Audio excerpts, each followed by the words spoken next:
kung nag-avail ka ng L months advanced pension sa SSS at nagtatanong ka kung makakakuha ka pa rin ng pension increase, ang sagot sa tanong na yan ay nasa video na ito. At bago ka umalis, may isang maling impormasyon na kumakalat ngayon na kailangang itama. Pakinggan mo ito ng mabuti. Magandang araw sa inyong lahat. Ito ang Pension and Finance. Ang channel na ito ay para sa bawat SSS member at pensioner na gustong manatiling updated, informed at handa sa kanilang kinabukasan. Ngayon, pag-uusapan natin ang isa sa pinakamadalas na tanong na natatanggap namin sa comment section. And that ay tungkol sa pension increase at ang month's advance pension. Narito ang katanungan ng isa sa ating mga viewers. Sabi niya, yung nakalump, Sam, yung increase na sporento ba papasok pa sa ATM ko? Magandang tanong. At ang sagot ay depende sa isang bagay na kailangan mong malaman ng malinaw. Kaya pakinggan mo ito ng mabuti dahil maraming nagpapalito sa dalawang magkaibang bagay. Una, ang tinatawag na lump or one-time cash payment. Ito yung benepisyo na ibinibigay sa mga miyembro ng SSS na hindi nakarating ng 120 monthly contributions bago mag-retire. Ito ay isang beses lang na bayad, katumbas ng lahat ng iyong contributions kasama ang interest. Kapag ito ang natanggap mo, hindi ka regular pensioner ni SSS. At dahil hindi ka regular pensioner, hindi ka kasama sa pensyon, increase. Wala kang magiging differential. Ito po ay opisyal na bas sa SSS itself. Ikalawa, ang 18 buwan advanced pension. Ito ay ibang usapan. Kapag nag-avail ka ng 18 months advanced pension, ibig sabihin regular pensioner, kani SSS, pinili mo lang na matanggap ng advance ang iyong unang lingbuan ng pensyon sa isang beses na may kasamang discount sa interest na itinakda ng SSS. Pero pensioner ka pa rin.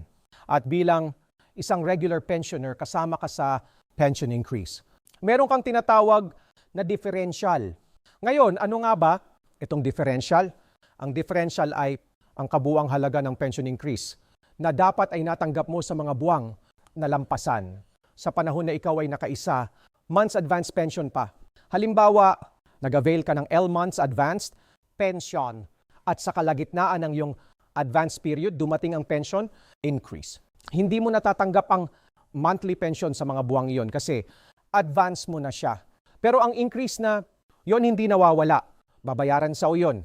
Yun ang yung differential. And ito ay nakasaad mismo sa SSS Circular Number EEO-Tasikongkong. Ang opisyal na circular ng SSS para sa Pension Reform Program.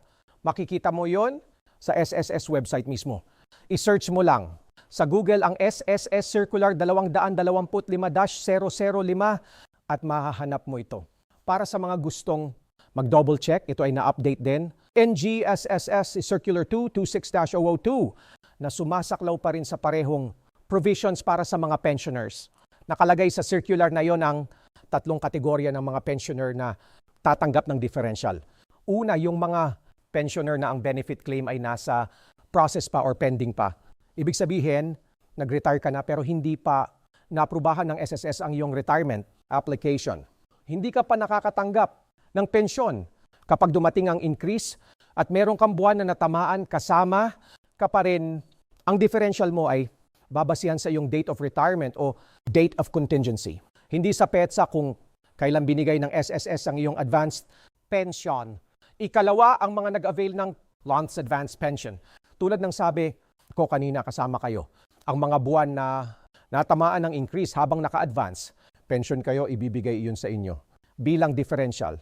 Ikatlo, ang mga pensioner na ang pensyon ay nasuspend dahil hindi pa nakakomply sa annual Confirmation of Pensioners OACOP. Kahit nasuspend ang iyong monthly pension, kung may mga buwan na natamaan ng increase sa panahon ng suspension mo, may differential ka pa rin. Matatanggap mo rin yon. Niken, bago-bago tayo, magpatuloy sa kan. Kung nakakatulong sa iyo ang mga video na ito sa pension and finance, isang maliit na bagay lang ang hinihingi namin. I like ang video na ito, isubscribe sa aming channel at i-share ito sa mga kakilala mong SSS member o pensioner. Ang tamang impormasyon ay para sa lahat. Ngayon, bumalik tayo sa ating pinaka-importanting tanong. Kailan mo matatanggap ang iyong dinsyal? Ito ang katotohanan na kailangan mong tanggapin. Walang isang sagot dito. Depende ito sa iyong SSS branch. May mga pensioner na natatanggap ang kanilang differential ng monthly pumasok sa kanilang disbursement account o ATM ng pira-piraso. May iba naman na isahan nilang natanggap ang buong differential. Isang beses lang na deposito pagkatapos ng kanilang ling. Months advance pension period. Kaya kung biglang may pumasok na hindi mo inaasahang halaga sa iyong ATM o banking account, huwag kang mag-alala. Posibleng iyon na ang iyong differential mula sa SSS. Kaya naman mahalaga na regular mong niche check ang iyong disbursement account o online banking para hindi ka makapalampas. At kung gusto mong malaman kung kailan eksaktong darating ang iyong differential, ang pinakamainam na gawin mo ay pumunta sa pinakamalapit na SSS branch sa inyo.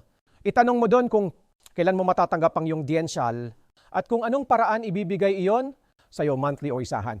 Sila ang pinaka-accurate na magbibigay ng sagot dahil depende ito sa iyong branch at sa status ng iyong account. Bago tayo magtapos, may isang bagay na gusto kong paalalahanin sa lahat. Huwag kayong maniwala sa mga video o post na nagpapalaganap ng maling impormasyon tungkol sa inyong SSS pension.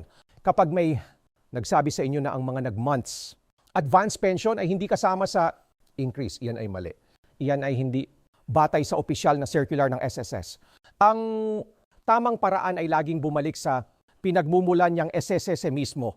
So ang style ng opisyal na website sa S is tuldok.gov, tuldok.ph ang kanilang mga circulars at ang kanilang branch offices. Ang inyong pinakamapagkakatiwalaang sanggunian at sa ang pension and finance.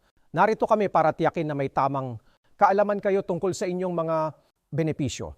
Salamat sa inyong panonood. I-like, i-subscribe at i-share para walang pensioner ang mapag-iwanan.